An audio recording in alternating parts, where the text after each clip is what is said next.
Convido a amada congregação a que abramos as Sagradas Escrituras no Salmo 9.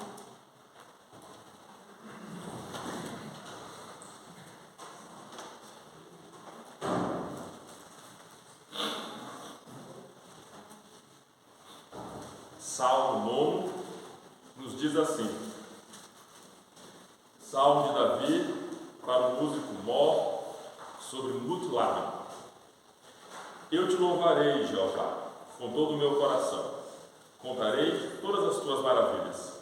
Em ti me alegrarei e saltarei de prazer. Cantarei louvores ao teu nome, ó Altíssimo. Porquanto os meus inimigos retornaram, caíram e pereceram diante da tua face. Pois tu tens sustentado o meu direito e a minha causa. Tu te assentaste no tribunal, julgando justamente. Repreendeste as nações, destruíste os ímpios, apagaste o seu nome para sempre e eternamente. Ó inimigo, acabaram-se para sempre as assolações. E tu arrasaste as cidades, e a sua memória pereceu com elas. Mas o Senhor está assentado perpetuamente. Já preparou o seu tribunal para julgar. Ele mesmo julgará o mundo com justiça. Exercerá juízo sobre povos com retidão. O Senhor será também um alto refúgio para o oprimido, um alto refúgio em tempos de angústia. Em ti confiarão os que conhecem o teu nome, porque tu, Jeová, nunca desamparaste os que te buscam. Cantai louvores ao Senhor, que habita em Sião, anunciai entre os povos os seus feitos.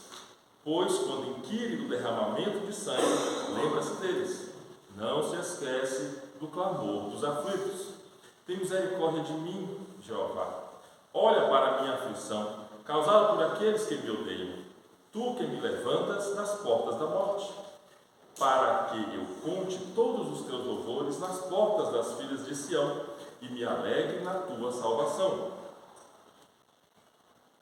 Os gentios enterraram-se na cova que fizeram, na rede que ocultaram, ficou preso o seu pé. O Senhor é conhecido pelo juízo que fez.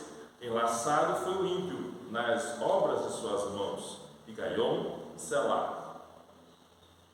Os ímpios serão lançados no inferno, e todas as nações que se esquecem de Deus.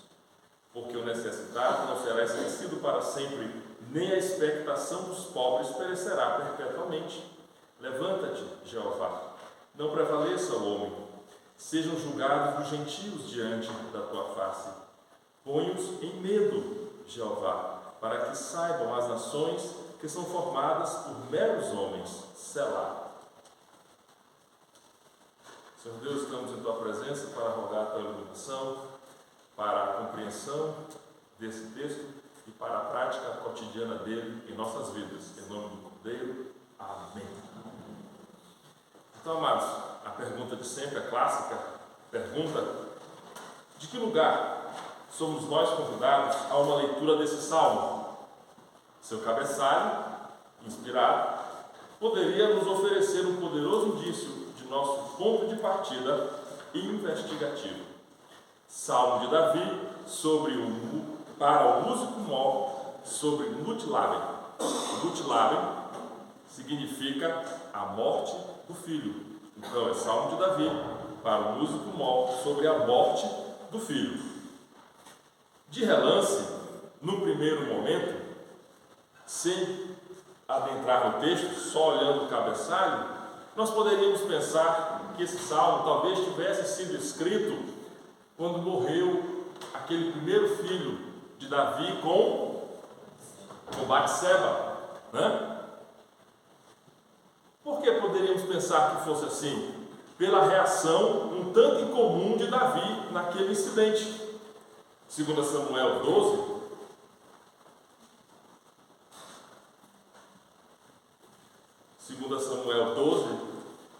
o versículo 21, nos diria assim: E disseram-lhe seus servos: Que é isto que fizeste?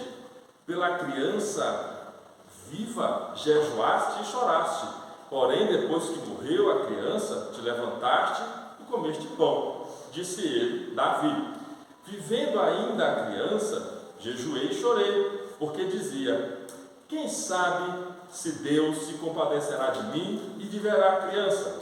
Porém, agora que está morta, por que jejuaria eu?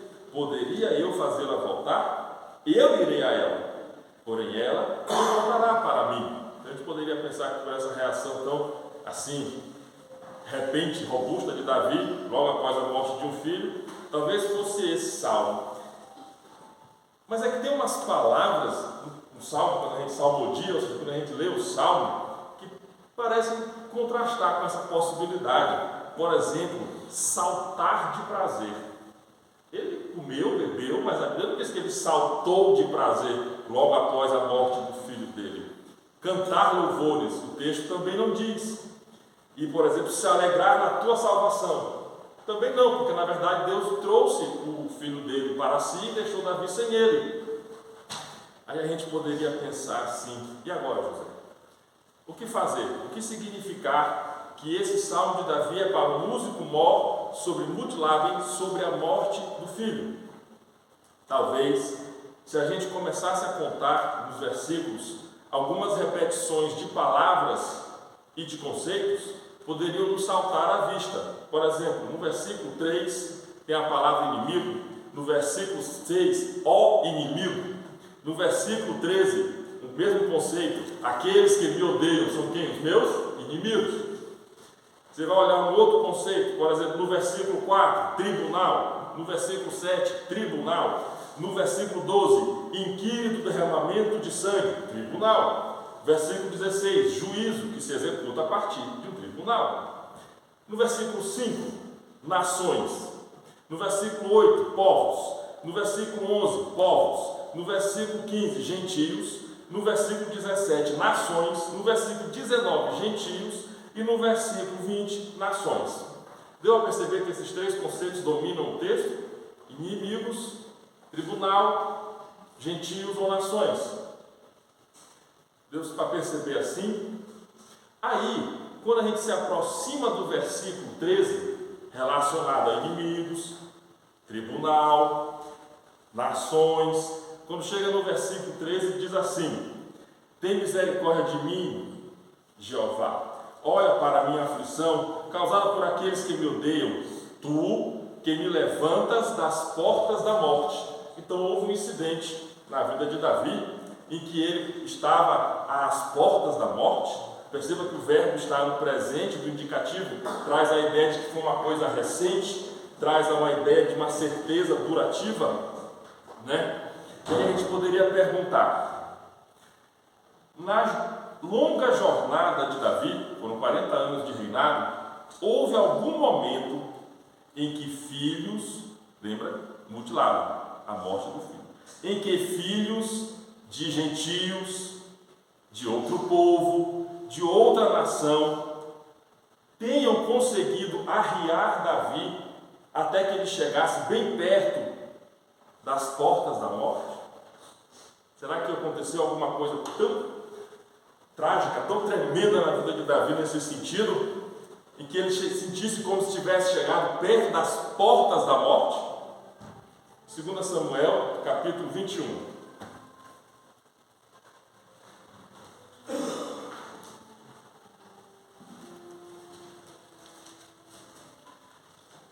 Segundo Samuel, capítulo 21, a partir do versículo 15, diz assim: tiveram mais os filisteus.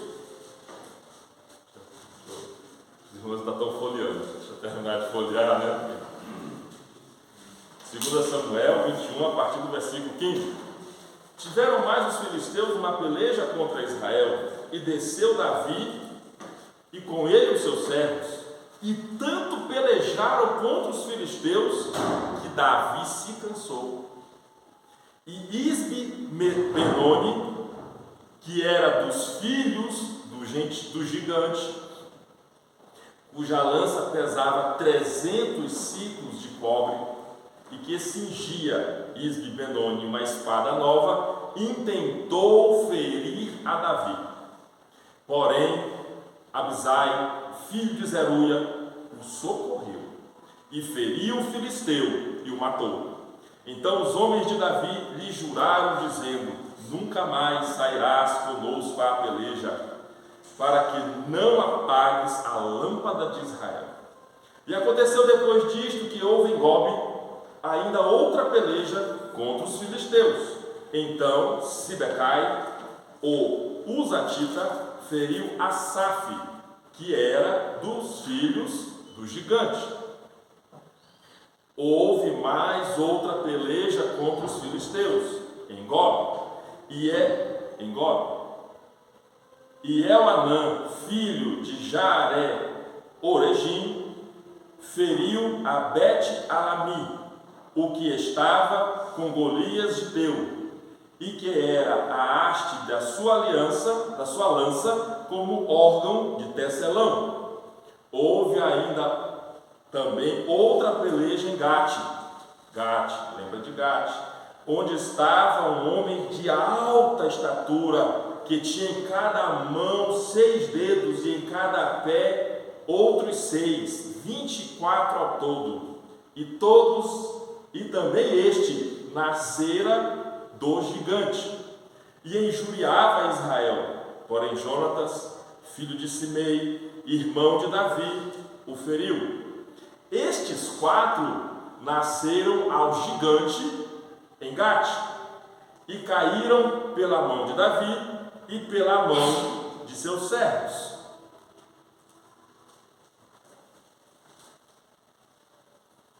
Então havia 4 filhos que nasceram ao gigante em Gate, que intentaram ferir Davi de morte. O Davi maduro, né?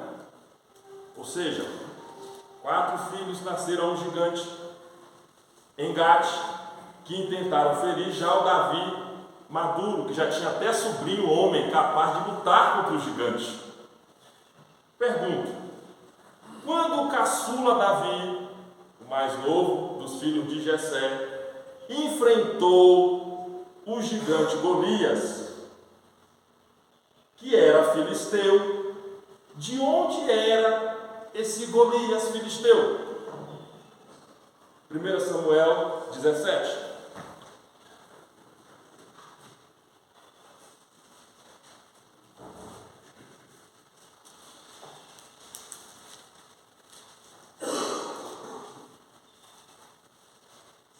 Versículo 23.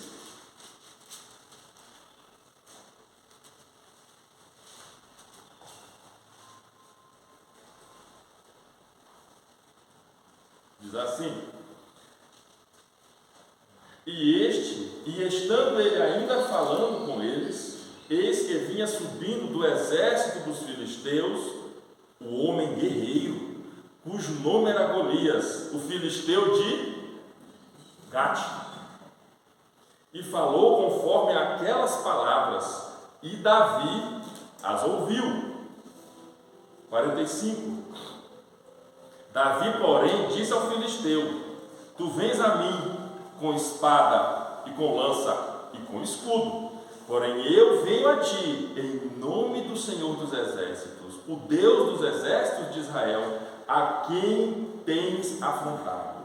Hoje mesmo o Senhor te entregará na minha mão, e ferir-te-ei, e tirar-te-ei a cabeça, e os corpos do arraial dos filisteus darei hoje mesmo às aves do céu e às feras da terra, e toda a terra saberá que há um Deus em Israel. Então deu a perceber, Golias era de Gate, era um gigante de Gate, que afrontou o exército de Israel. Davi o enfrenta caçula, novo, era tão mirradinho que a armadura não lhe favorecia, né? Ele não tira isso aqui, senão eu vou perder, né? E Golias era de onde? De Gate. Aí de repente, lá em 2 Samuel, capítulo 21, nós vemos 4 gigantes, 4 filhos de um mesmo, 4 gigantes, filhos de um mesmo gentio, intentando 4 vezes contra Davi. E descobrimos que esses filhos todos eram de uma pessoa que também era de Gate. Então, 4 vezes intentaram matar Davi, já maduro, já um senhor, já tinha sobrinho guerreiro, já era, um coroa, já era um coroa, arquitetando um grande plano para apagar a lâmpada de Israel. Como é que é o nome disso? Vingança. Pegou? Fez um grande complô contra a vingança, deixou a poeira sentar. Vamos dizer, agora vamos acabar com ele. Ele vai me pagar, porque matou Golias. E se tentou 4 vezes contra Davi para tentar matá-lo. Contudo, no tribunal do Senhor, por isso o Salmo 9, no tribunal do Senhor, o assento de Deus para essa questão foi outra. Percebe o contexto do Salmo 9? Um salmo intenso, onde Davi quase morreu. Não lembro outra vez que ele chegou a dizer que estava nas portas da morte. E de lá veio. Porque o Salmo 23 é ainda que eu andasse, ainda que, subjuntivo, se tiver que passar. No Salmo 9 ele passou. Ele disse, Deus nos levantou das portas da morte. Esse é o contexto, então, do nosso Salmo 9. Como ele é um salmo longo, são 4 partes, então a gente vai tirar assim 1 ou 2 observações de cada uma das partes, tendo em mente que esse é um contexto intenso, aonde Deus salva Davi de um mega plano de vingança que intentava apagar a lâmpada de Israel. Voltando para o Salmo 9.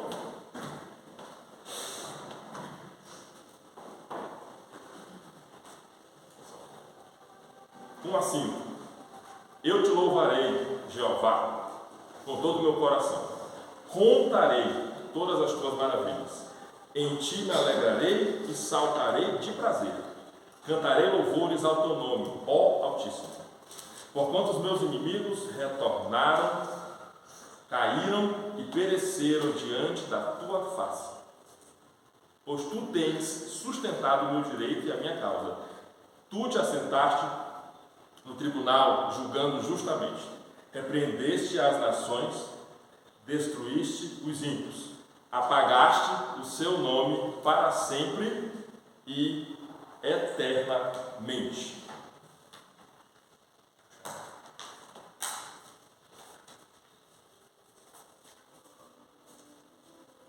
Então, queria destacar 2 conceitos dessa primeira parte. Primeiro, contar. A Bíblia diz, contarei todas as tuas maravilhas. Temos que contar. Eis a importância do culto de oração. Temos que contar. Eis até a importância dos cultos de ação de graça. Temos que contar. Não vale só ganhar. Temos que contar. Contar vem de computar. E computar vem de latim putário. E putário vem de putus. E quer dizer puro, cuidado, sem mistura. Ademais, esse verbo, que é denominativo, tem o sentido geral de limpar, purificar. Contar vem daí. Que tem a ideia de mondar, de podar árvores, de apurar uma conta. E daí contar, calcular, estimar, julgar, pensar. Mondar quer dizer arrancar as ervas daninhas que nascem entre os cereais e não os deixam crescer, medrar. Entende isso? Ou seja, contar as tuas maravilhas é um jeito de purificar quem conta e quem ouve. É por isso que o inimigo, mesmo quando perde, gostaria que nós não contássemos para ninguém que houve uma derrota do lado de lá. Porque quando a gente conta, a gente traz uma certa pureza. A gente arranca de nós e de quem ouve ervas daninhas que não deixam nos crescer espiritualmente. Por isso que essa foi a primeira atitude de Davi. Ele disse o quê? Contarei todas as tuas maravilhas. É muito importante contar. O culto de oração serve para isso, para contar. E quando conta, a gente purifica a si que conta e purifica quem ouve o que a gente conta.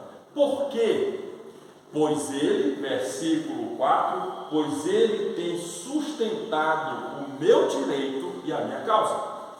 O verbo sustentar vem de ter, de tem, exprime a continuidade de tendo. Sustentar é ocupar, é deter, é lembrar-se de, é reter na memória, é compreender, é conservar na mente, é ainda durar, persistir. Na linguagem militar é manter-se numa posição, na linguagem náutica é manter-se numa direção, é navegar para. Susteneu, suster, da onde vem sustentar, é ter em mãos, é não deixar cair, é tomar a seu encargo, é proteger, é defender, é vir em socorro de. E isso tudo é Deus por nós, pelo nosso direito. Está escrito. A gente conta. Porque quando a gente conta, as pessoas conseguem enxergar melhor que Ele tem sustentado o meu direito, que Ele nos segura por baixo, que Ele nos carrega, certo? Que Ele nos mantém em equilíbrio, que Ele nos apoia, que Ele nos firma, que Ele nos serve como uma porta, que Ele nos carrega, que Ele nos mantém em resistência. É por isso que a gente precisa contar, porque alguém tem que enxergar que tudo isso é Ele é o sustentador. E só vamos saber se a gente contar no culto de quarta-feira e no culto de ação de graça. Beleza? Primeiro ponto. 9, de 6 a 10.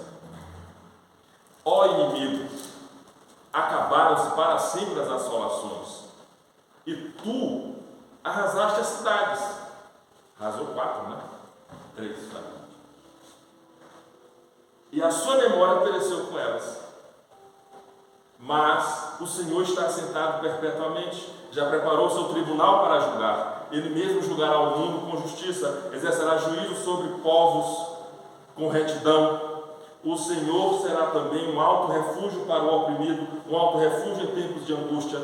Em ti confiarão os que conhecem teu nome, porque tu, Jeová, nunca desamparaste os que te buscam. É sempre bom lembrar, ó inimigo.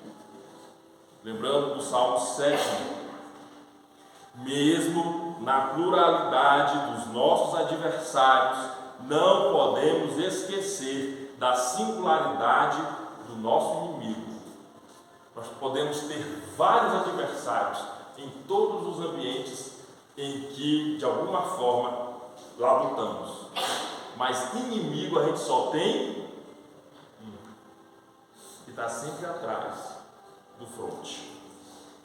Percebe como essa cena é meio que apocalíptica, né? Davi quer que a gente enxergue o argumento. Ele quer que a gente enxergue um tribunal, ele quer que a gente enxergue um assento, ele quer que a gente enxergue que há alguém de um lado, que há alguém do outro lado e que tem alguém exercendo juízo. Ele quer que a gente enxergue, mais que isso, ele quer como se a gente imergisse. Batista é fácil de imersão, né? Ele quer que a gente imerja. Aí, olha, é difícil. Que a gente caia de imersão, que a gente enxergue todo o argumento e veja que realmente tem alguém assentado no tribunal. E qual é o destaque?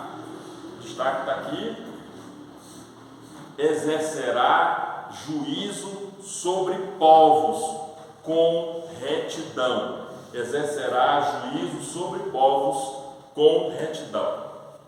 Retidão vem de reto, e reto vem de reger, que é dirigir em linha reta, no sentido físico e moral, tanto em linha horizontal quanto em linha vertical. Reto é que não apresenta curvatura, cujo traçado é linear, alinhado, direito. Retidão é virtude de seguir sem desvios a direção indicada pelo senso de justiça, pela equidade. É a virtude de estar em conformidade com a razão, com o dever. É integridade, é lisura, é probidade. E o nosso Deus, no trono assentado, Ele é assim. Amém? Ele é assim. Ele não vai errar. Ele vai ser certeiro. E isso em exercício. Ele vai exercer o seu juízo sobre todos os povos com retidão. E isso deve ser profundamente causa de nós contarmos todas as suas bênçãos. Amém? Desse trecho é retidão, porque ele é reto. Pode ser que outros juízes de outros tribunais realmente não o sejam. Não vemos escape nenhum daquele lá. Mas esse aqui é. Ele não é assentado em si. Ele é no exercício em si. Isso é muito importante. Ele exercita o seu juízo em retidão. Terceiro ponto, de 11 a 14. Cantai louvores ao Senhor, que habita em Sião. Anunciai entre os povos os seus feitos, pois quando inquire do derramamento de sangue, lembra-se deles. Não se esquece do clamor dos aflitos. Tem misericórdia de mim, Jeová. Olha para a minha aflição, causada por aqueles que me odeiam. Tu me levantas das portas da morte. Para quê? Para que eu conte no culto de oração, no culto de ação de graças, para que eu conte todos os teus louvores nas portas da filha de Sião e me alegre na tua salvação. Quem conta, se alegra, salta de prazer e canta. E agora, de tanto assim fazer, ele convida o outro. Vem comigo, vamos para o culto de oração hoje? Vamos contar as bênçãos do Senhor? Vamos fazer um culto de ação de graça juntos? Para a gente contar para todo mundo o que Deus tem feito em nossas vidas, porque Ele se assenta no tribunal com retidão. Quem conta, se alegra, salta e canta, e agora convida: cantai louvores, anunciai os feitos dele. Pois, perceba por várias repetições, a gente já sabe que tem 3 conceitos que permeiam todo o salmo: são os inimigos, são o tribunal, são as nações. Desse trecho, a lição é a seguinte: você já enxergou o tribunal, e agora nós vamos enxergar um lado do tribunal, o outro lado do tribunal. A ideia é a seguinte: não importam quantos estejam do outro lado, podem ser povos, podem ser nações, podem ser plurais, do seu assento, quando ele inquire, ele nunca se esquece do clamor dos aflitos. Perceba isso? Não importa quantos estiverem do outro lado da linha inimiga, ele nunca vai se esquecer do clamor dos aflitos. Ele é um alto refúgio para o oprimido. Ele é um alto refúgio em tempos de angústia. Perceba que nesse trechinho aqui, Davi traz à memória aquilo que foi mais difícil de lidar naquela situação que a gente acabou de ler. Perceba que ele diz assim: Davi se lembra aqui daquele momento. Qual momento? Aquele momento diz assim, que a gente se cansa. Diz assim: e Davi se cansou. E Isbi-Benoni, que era dos filhos do gigante, cuja lança pesava 300 ciclos de cobre, e que cingia uma espada nova, intentou ferir Davi. Às vezes a gente se cansa. E é quando a gente se cansa que o inimigo arquiteta o maior dos seus planos. Contudo, é nesse momento que a Bíblia diz: porém, Abisai, filho de Zeruia, o socorreu.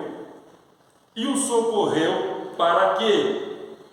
Para que Davi pudesse contar a todos os teus louvores nas portas das filhas de Sião e se alegrasse na sua salvação, porque ele é aquele que levanta cada um de nós das portas da morte.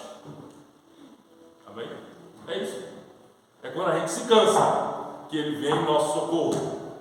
É quando a gente se cansa que ele nos levanta das portas da morte.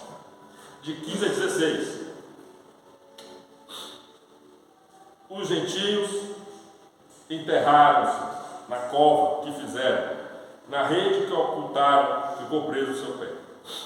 O Senhor é conhecido pelo juízo que fez. Enlaçado foi o ímpio nas obras de suas mãos. Igaion, Selá. Igaion quer dizer meditação. Aqui, a palavra Igaion, só transliterada e traduzida como meditação no Salmo 19, versículo 14. Diz assim: sejam agradáveis as palavras da minha boca e a meditação do meu coração perante a tua face, Jeová, rocha minha e redentor meu. Igaion, meditação, aqui e no Salmo 19, mas com Selá, recapitulando, o que é Selá? Selá é suspender para ressaltar, é pausar para pesar, é a hora que se faz um silêncio na música para que a gente possa refletir dessas palavras que foram ditas. Então, a única vez na Bíblia toda que tem um Igaion com Selá é para os gentios. Não está escrito aí? Os gentios, as nações. Então esse Igaion é para quem? É para mim. O gentio. Quem é gentio? Gentio é quem não é judeu. Beleza? A não ser que alguém seja alguma das 12 tribos, alguém aqui da tribo de Dan, eu sempre faço a mesma pergunta. Benjamim ou Manassés? Não vai. Então a gente é gentio. É para nós. Esse Igaion é para nós. Para a gente meditar. E o que é meditar? Meditar é o seguinte: é ocupar-se de dispensar cuidados a tratar, medicar. A mesma palavra que faz meditação, faz remédio, faz médico e faz medicina. E mais lá atrás tem a ver com medida, com medir, com pensar, com refletir. E isso de forma frequente, iterativa. Essa é a ideia de meditar. É o ato de pensar com grande concentração de espírito. É se preparar para alguma coisa, amadurecendo ela longamente. Vou repetir, que é para nós. Os gentios enterraram-se na cova que fizeram, na rede que ocultaram, ficou preso o seu pé. O Senhor é conhecido pelo juízo que fez. Enlaçado foi o ímpio nas obras de suas mãos. Lembra que o contexto são 4 atentados filisteus para tentar apagar a lâmpada de Israel? Muito cuidado nós devemos ter quando tivermos que tratar a respeito da questão judaica. Por quê? Porque os filisteus não existem mais. Quem tentar apagar a lâmpada de Israel não existe mais. Eles não existem mais. Então, você vai lá, só arqueologia para tentar encontrar. 4 vezes eles tentaram apagar a lâmpada de Israel. E aqui eu falo do povo de Israel, da nação de Israel, e do Estado de Israel. Jesus uma vez disse assim: lembrai-vos da mulher de Ló. Em latim a gente diz assim: sub censura immutatis mutandis. Talvez nós pudéssemos dizer, lembre-se do contexto, talvez nós pudéssemos dizer, quem viu o vídeo vai lembrar na hora: lembrai-vos daquele deputado turco. Estão lembrados?